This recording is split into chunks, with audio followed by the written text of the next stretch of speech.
The cramped seat in row 22B didn't bother Maya Jackson. What bothered her was the way Heather Moore, the flight attendant, looked at her as if she didn't belong there. Maya was used to being underestimated. It had been a constant theme in her life. But something about Heather's cold, dismissive stare cut deeper than usual.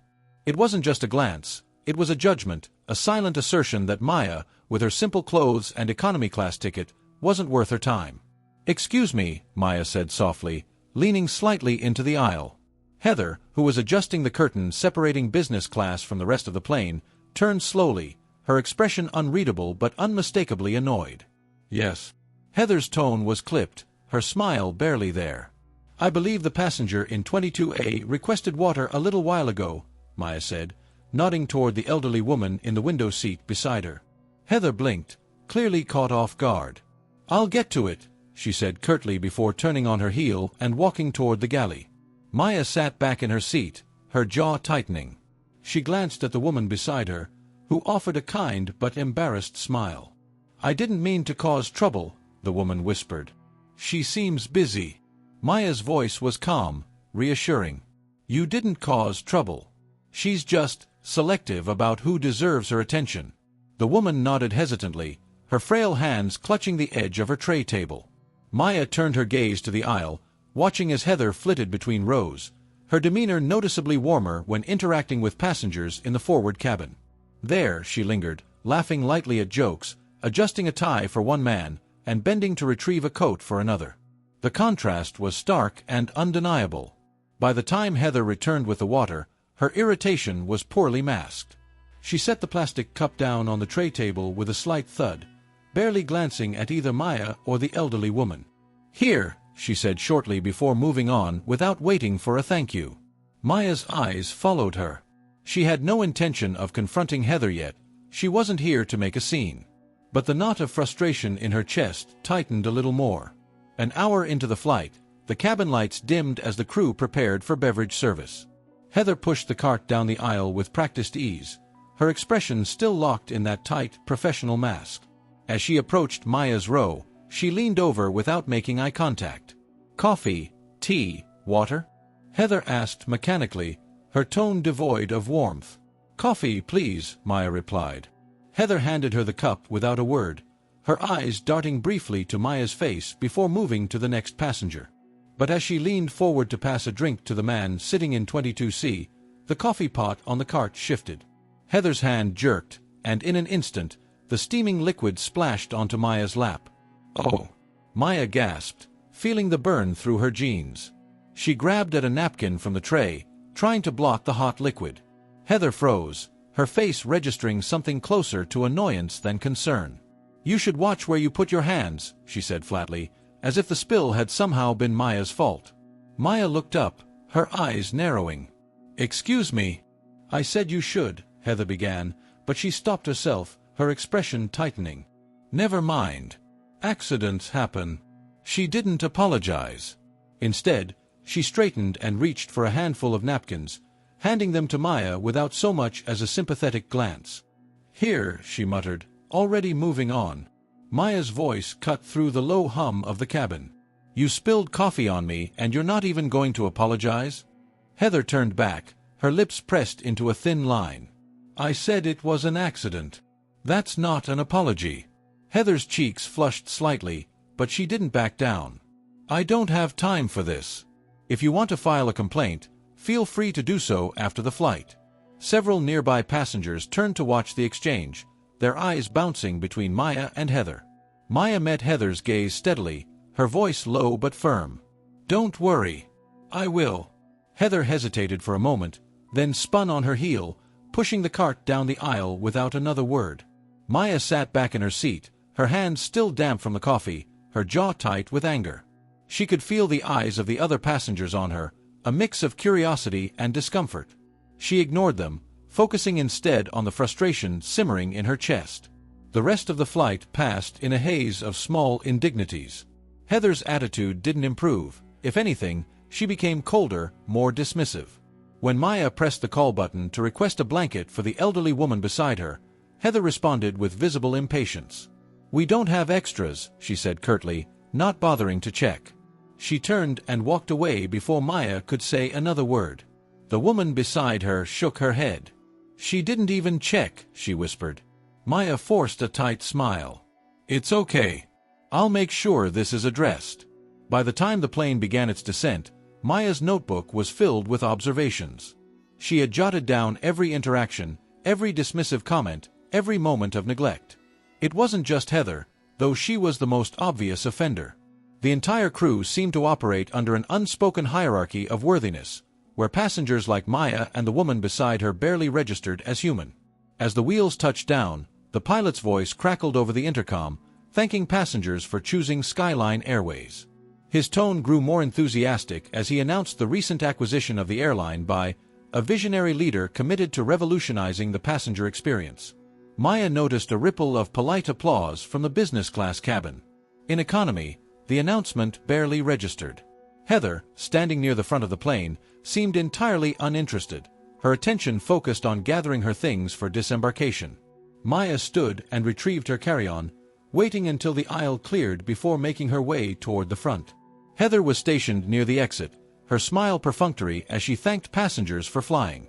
When Maya approached, Heather's eyes flickered with a faint trace of recognition, as though she realized Maya had been paying attention to her all flight. "Thank you for flying with us," Heather said, her voice stiff. Maya paused, her dark eyes meeting Heather's pale blue ones. "You're welcome," she said softly, her tone calm but laced with meaning.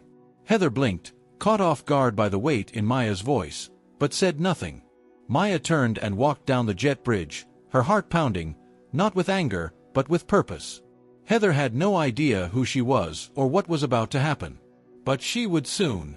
The private conference room at the airport was cool and sterile, the hum of air conditioning the only sound as Maya Jackson sat at the head of the polished table. She had chosen this room specifically for its proximity to the gate where her flight had just landed.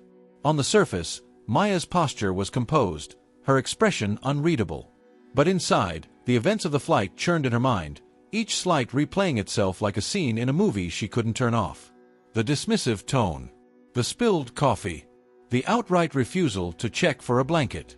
It wasn't just poor customer service, it was a microcosm of a much deeper issue. She glanced at the door. It wouldn't be long now. To her right, Alan Rivera, the airport operations manager, cleared his throat nervously. Alan was a middle-aged man with a thin mustache and a habit of fidgeting with his tie. He had been polite, almost overly so, when Maya introduced herself upon landing. The realization that he was now face-to-face with the new owner of Skyline Airways had clearly put him on edge. "So," Alan said, trying to sound conversational, "it sounds like there were concerns during your flight." Maya turned her calm, penetrating gaze to him. "Concerns would be an understatement, Alan," she said evenly.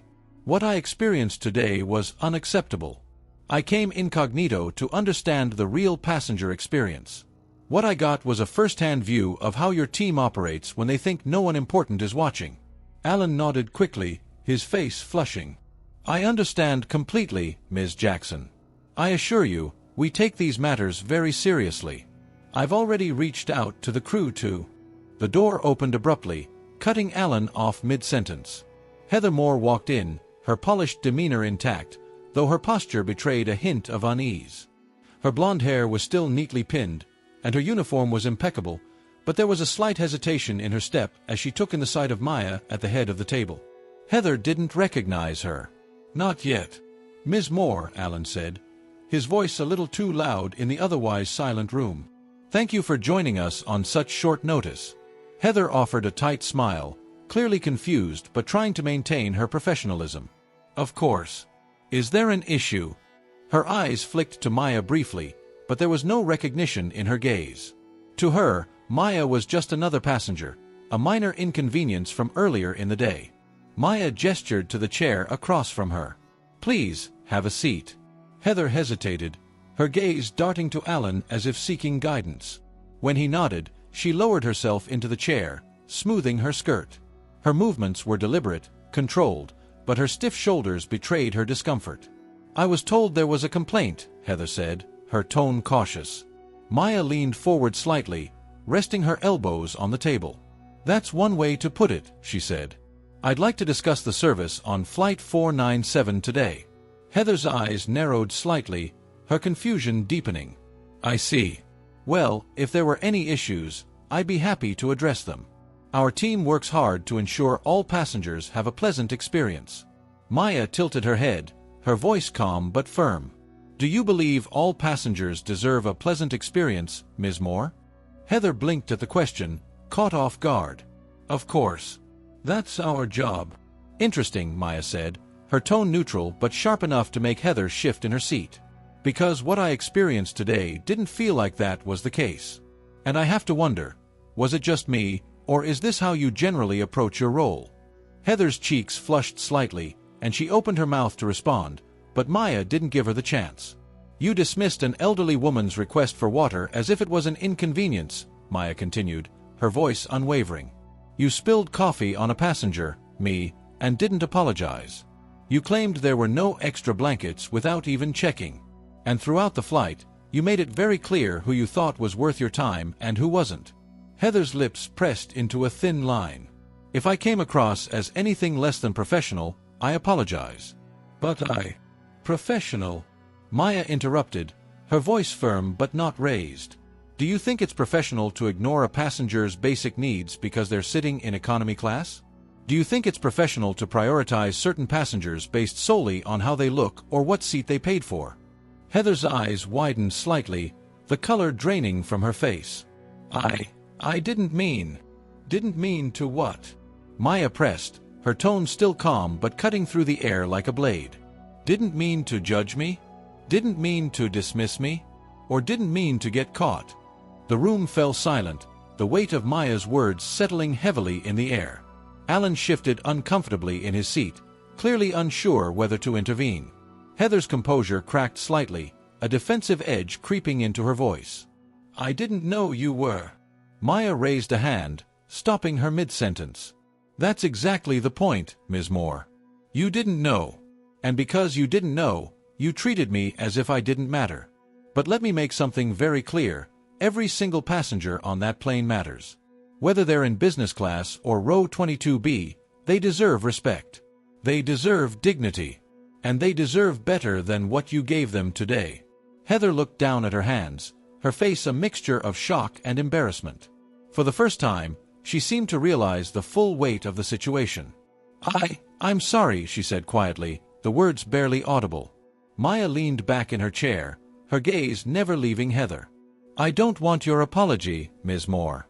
I want you to understand the impact of your actions. And I want you to think about why you acted the way you did. Because this isn't just about me. It's about every passenger you've ever dismissed, every person you've ever made feel small. Heather swallowed hard, her hands clenched tightly in her lap.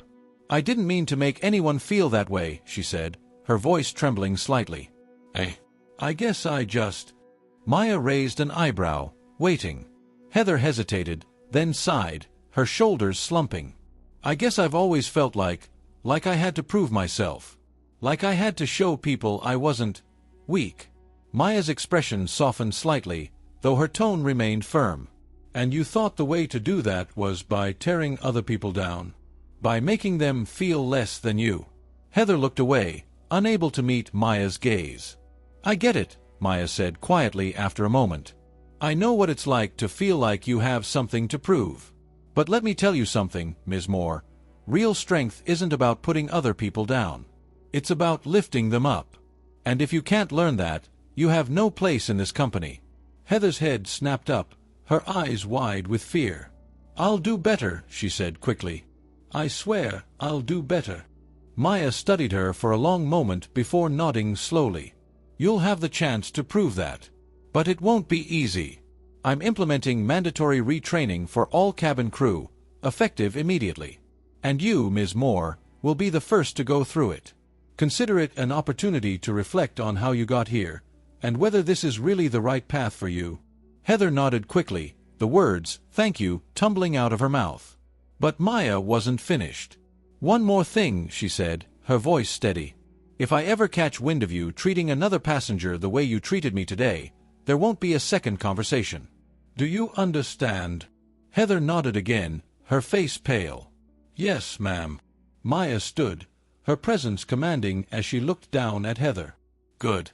Now, if you'll excuse me, I have a company to run." She walked out of the room without another word, leaving Heather and Alan sitting in stunned silence. Heather Moore sat alone in the small break room at Denver International Airport, her head in her hands. The polished confidence she had displayed during the meeting with Maya Jackson had long since crumbled. She stared at the untouched cup of coffee in front of her, replaying every word of their exchange. The realization that she had humiliated not just a passenger but the owner of the airline had hit her like a ton of bricks. Her stomach churned with anxiety. How could she have been so blind? The door creaked open, and Alan Rivera stepped inside. His usual nervous energy was gone, replaced by a seriousness that Heather had rarely seen in him. He walked to the small table where she sat, pulled out a chair, and sat down across from her. "She's not like other CEOs," Alan began quietly, his tone almost sympathetic. "She didn't call this meeting to fire you on the spot. Do you realize how rare that is?" Heather nodded, though she avoided looking at him. "I get it," she muttered. "I screwed up." Alan leaned forward, resting his arms on the table. "No, Heather. You didn't just screw up. You treated the owner of the airline as if she didn't matter.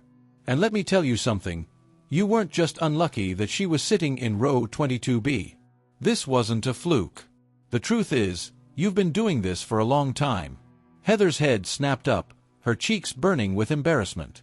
"That's not fair," she said defensively. "I do my job. I'm polite to passengers." Alan cut her off with a sharp look. "You're polite to the passengers you think deserve it," he said, his voice low but firm. "You smile and bend over backward for business class, but the moment you step into the economy cabin, your entire attitude changes. Don't think we haven't noticed. And don't think the passengers haven't noticed, either." Heather's mouth opened as if to argue, but no words came out. Because deep down, she knew he was right. Meanwhile, Maya sat in the airport's VIP lounge, sipping a glass of water as she reviewed her notes from the flight. Her assistant, Jenna, was seated beside her, typing furiously on a laptop. "So, what's the plan?" Jenna asked without looking up. Maya leaned back in her chair, exhaling slowly. "First, retraining. Every flight attendant, every crew member, every manager, they're all going through it. We need to root out this toxic culture before it spreads any further." Jenna nodded, her fingers still flying across the keyboard. "And Heather?" Maya hesitated for a moment, her eyes narrowing slightly as she thought about the woman who had spilled coffee on her without so much as an apology. "Heather is a symptom, not the cause," she said finally. "Yes, her behavior was unacceptable, but it's part of a larger problem. If I just fire her, nothing changes. I want her to face what she's done, and I want her to learn from it." Jenna paused her typing to look at Maya, a small smile tugging at her lips. "You're tougher than most CEOs I've worked for," she said. Maya raised an eyebrow. "Is that a compliment or a warning?" "Both," Jenna replied with a grin. 2 weeks later, Heather walked into a training center on the outskirts of Denver, feeling more apprehensive than she had in years. The large conference room was filled with flight attendants, pilots, and other Skyline employees, all seated at round tables. At the front of the room, a trainer was setting up a presentation on a large screen that read, "Empathy in Action, Redefining Excellence in Customer Service." Heather chose a seat at the back of the room, hoping to blend in. She had been dreading this day since the meeting with Maya. She knew this wasn't just a routine training session, it was a direct result of her actions. And, as much as she hated to admit it, she wasn't sure she was ready to face the truth about herself. The trainer, a middle-aged woman with a warm smile and a commanding presence, began the session by asking everyone to share a story about a time they felt truly seen and valued. Heather's heart sank. She hated exercises like this. As the microphone made its way around the room, Heather listened half-heartedly to the stories her colleagues shared. But then a young flight attendant named Miguel stood up, holding the microphone with trembling hands. "My story is about my mom," he began, his voice shaky. "She passed away last year, but before that, she used to fly Skyline a lot to visit me here in Denver. She always told me how much it meant to her when flight attendants would take the time to help her with her bags or check on her during the flight. She didn't speak much English, and she was always nervous about flying, but when someone treated her with kindness, it made all the difference. It made her feel human." Heather felt a lump rise in her throat. She thought of the elderly woman in 22A, the one who had asked for water and been dismissed without a second thought. The memory made her stomach twist. When it was her turn to speak, Heather hesitated, gripping the microphone tightly. "I don't really have a story," she said finally, her voice barely audible. "But I think I've forgotten what it means to really care about people. And I think that's something I need to figure out." The room was silent for a moment, and then the trainer nodded, her expression kind. "That's a start," she said. Later that day, as Heather walked to her car in the parking lot, she spotted Maya standing near the entrance of the training center. Maya was dressed casually in jeans and a blazer, her demeanor as calm and composed as ever. Heather froze, unsure whether to approach her. But Maya noticed her and waved her over. "Ms. Jackson," Heather said awkwardly as she approached. "Maya," she corrected, her tone gentle. "How was the training?" Heather shrugged, unable to meet her eyes. "Eye-opening," she admitted. I didn't realize how much I'd let myself slip. I've been so focused on, I don't know, surviving, I guess, proving myself. But I think I lost sight of what really matters." Maya studied her for a moment, her expression thoughtful. "It's not easy to admit when you're wrong," she said. "But the real question is, what are you going to do about it?" Heather looked up, meeting Maya's gaze for the first time. "I don't know," she said honestly. "But I want to do better." Maya nodded, a small smile playing at her lips. "Then start with this. The next time you step onto a plane, remember that every passenger has a story. And it's your job to make sure they feel seen. Can you do that?" Heather swallowed hard and nodded. "Yes, I can do that." Maya held her gaze for a moment longer before turning to leave. "Good. Let's see if you mean it." As Heather watched her walk away, she felt a strange mix of shame and hope. For the first time in years, she saw the possibility of redemption, not just for her career, but for herself. Heather Moore felt the weight of Maya Jackson's words long after their conversation outside the training center. "Every passenger has a story," Maya had said, and the phrase echoed in her mind as she stood at the boarding gate of her first flight after the training program. It had been 2 weeks since the session that forced her to confront the harsh truth about her behavior, and while she had taken steps to reflect on her actions, she knew this was her true test. Her hands gripped the edge of the service counter as passengers began filing into the jet bridge. She forced a smile, but her nerves betrayed her, manifesting in the slight tremble of her fingers. She caught herself scanning the crowd instinctively, assessing passengers based on their clothes, demeanor, and luggage, a habit she hated herself for but hadn't yet unlearned. "Good afternoon, welcome aboard," she said as a young couple approached, their twin toddlers clinging to their legs and a precariously packed stroller trailing behind them. The old Heather would have sighed internally, already anticipating the mess and noise the family would bring to the cabin. Instead, Heather took a deep breath and offered to help. "Let me get that stroller for you." The mother looked startled, then smiled gratefully. "Oh, thank you.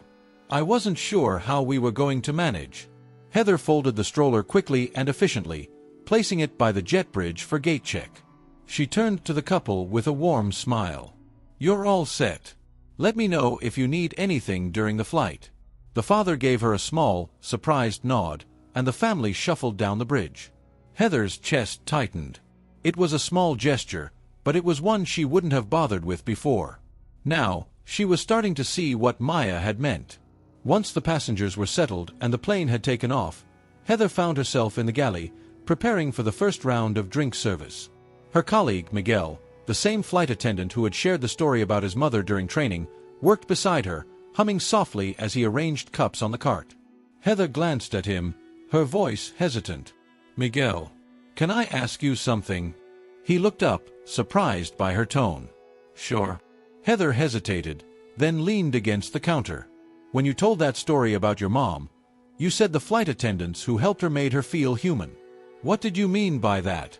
Miguel's expression softened. "It's about dignity," he said simply. "When people feel ignored or judged, it's like they don't matter. But when someone takes the time to help them, to really see them, it's like saying, you're worth it. You're important." Heather nodded slowly, the words sinking in. "I think I've been so focused on efficiency, getting things done, sticking to the rules, that I forgot about the people part of this job." Miguel smiled. "The people part is the whole job, Heather. The rest is just logistics. As Heather pushed the drink cart down the aisle, she tried to approach each passenger with genuine care, looking them in the eye and smiling warmly. When she reached an older man sitting in the last row, she noticed his trembling hands as he tried to open the tray table. "Let me help you with that," Heather said softly, reaching down to release the latch. The man looked up at her, his eyes watery. "Thank you, young lady. I've been flying for years, but my hands aren't as steady as they used to be." Heather smiled. "No problem at all. Can I get you something to drink? Coffee? Tea?" "Just water, please," he said. As she handed him the cup, he gave her a small, grateful nod. Not many people take the time to help these days. "You've got a good heart." Heather felt a lump rise in her throat. "Thank you," she said quietly. When she returned to the galley, Miguel gave her a knowing look. "That wasn't so bad, was it?" Heather smirked, rolling her eyes playfully. "Don't start with the "I told you so's" just yet." Miguel chuckled. "I'm just saying, you're getting it." By the time the plane landed, Heather felt an unfamiliar mix of exhaustion and pride. She had made an effort with every passenger, and while it hadn't been perfect, it was the first flight in years where she felt like she'd truly done her job, not just as a flight attendant, but as someone who cared. As the passengers disembarked, Heather stood at the front of the plane, her smile genuine for the first time in a long time. "Thank you for flying with us," she said warmly to each person.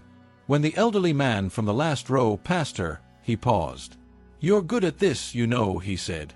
"Don't lose that." Heather's eyes widened slightly, and she nodded. "Thank you, sir. Have a safe trip."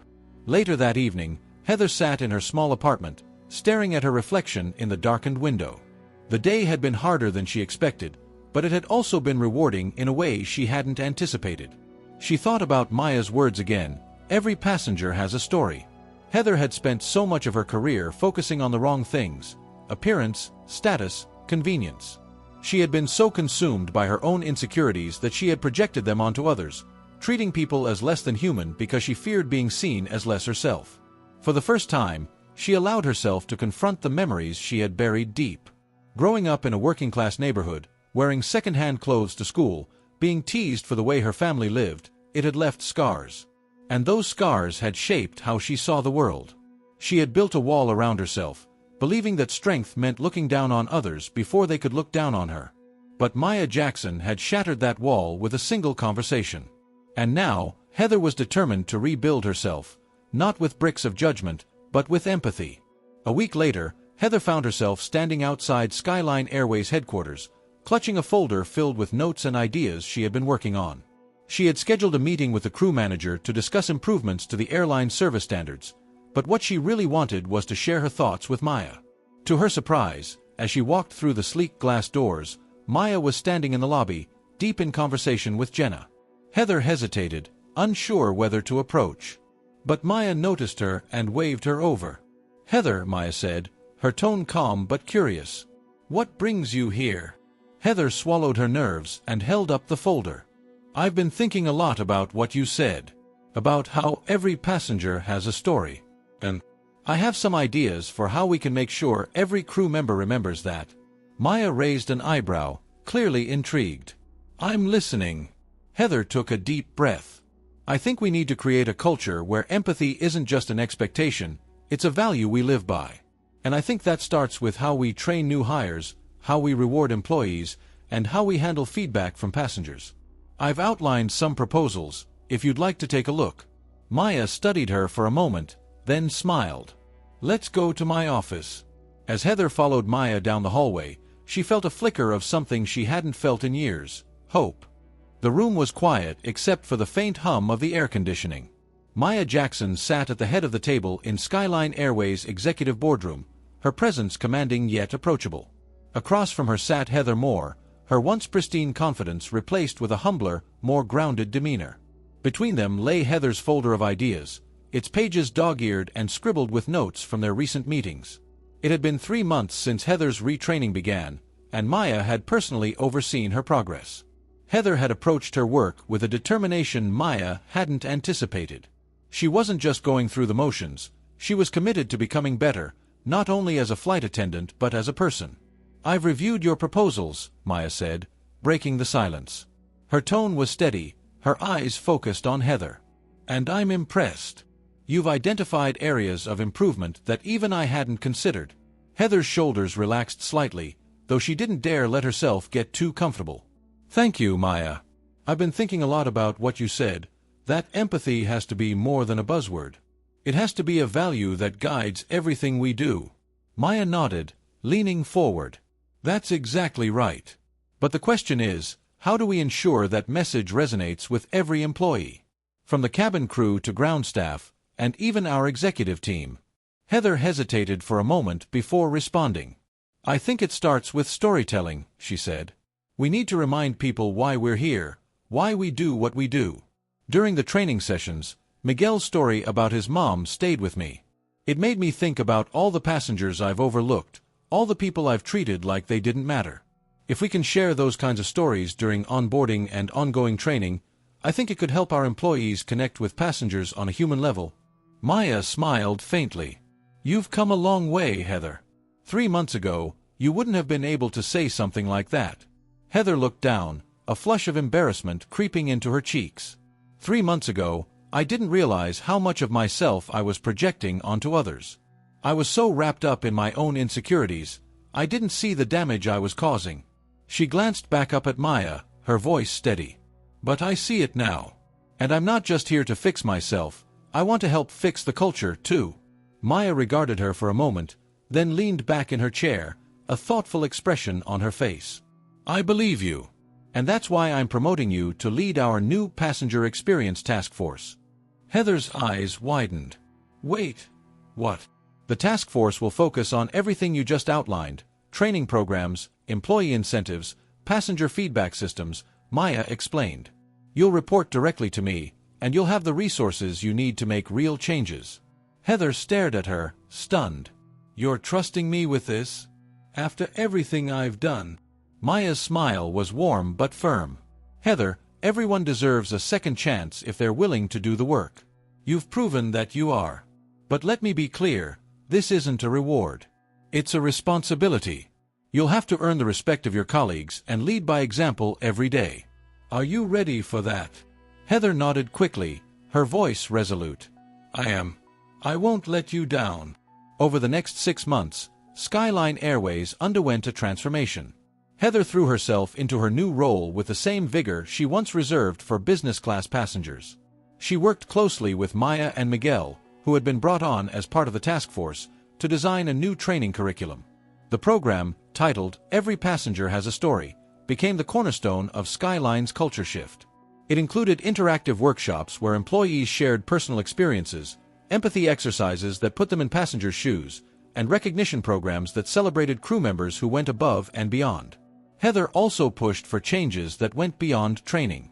She introduced a mentorship program where senior crew members guided new hires on how to provide thoughtful, personalized service. She advocated for anonymous passenger feedback surveys to be taken seriously and acted upon swiftly. And she worked with the HR department to ensure that every employee understood the company's core value: dignity for all. Maya watched these changes unfold with a quiet sense of pride. She saw the way Heather interacted with her colleagues. No longer the aloof, superior figure she had once been, but someone who genuinely listened, collaborated, and cared. One afternoon, Maya boarded a flight to Los Angeles to observe the new policies in action. She sat in economy class again, her ticket booked under a pseudonym as usual. Heather was leading the cabin crew, and Maya observed her closely, noting the warmth in her interactions with passengers. When a young woman with a crying baby looked overwhelmed, Heather knelt beside her seat and offered to hold the baby for a moment so the woman could eat her meal in peace. When an elderly man struggled to reach his bag in the overhead bin, Heather didn't wait for him to ask for help. She noticed and acted immediately. As the plane prepared for landing, Heather walked through the cabin, checking on passengers with a smile that was no longer forced but genuine. Maya felt a surge of hope. This was the Heather she had always known was possible. After the flight, Maya approached Heather in the terminal. Heather's face lit up when she saw her, though she quickly tried to compose herself. "Maya," she said, her tone respectful but warm. "How was the flight?" "It was excellent," Maya replied. "You've done a phenomenal job, Heather. Not just on the flight, but with the task force. The feedback from employees and passengers has been overwhelmingly positive. Heather's smile faltered slightly, and she looked down, her voice soft. Thank you. But I still feel like I have so much to make up for. Maya placed a hand on her shoulder, her voice gentle but firm. You've already made up for it, Heather. You've turned your mistakes into lessons, and you've used those lessons to make this company better. That's all anyone can ask. Heather nodded, her eyes glistening. Thank you for giving me the chance. I won't forget it. I know you won't, Maya said. Months later, at Skyline's annual employee appreciation event, Heather stood on stage beside Maya as they presented the first ever Every Passenger Has a Story award. It was given to Miguel, whose kindness and empathy had inspired so much of the company's transformation. As Heather handed him the trophy, she felt a wave of gratitude, for Maya, for the second chance she'd been given, and for the opportunity to make a difference. Maya took the microphone, her voice carrying through the room. Skyline Airways isn't just about flying from one place to another. It's about connecting people, respecting their journeys, and treating them with dignity. That's the culture we're building here. And it's a culture that starts with people like Heather Moore, people who are willing to grow, to learn, and to lead. The room erupted into applause, but Heather barely heard it. She was too busy thinking about her next flight, her next passenger, and the next opportunity to prove that every person matters.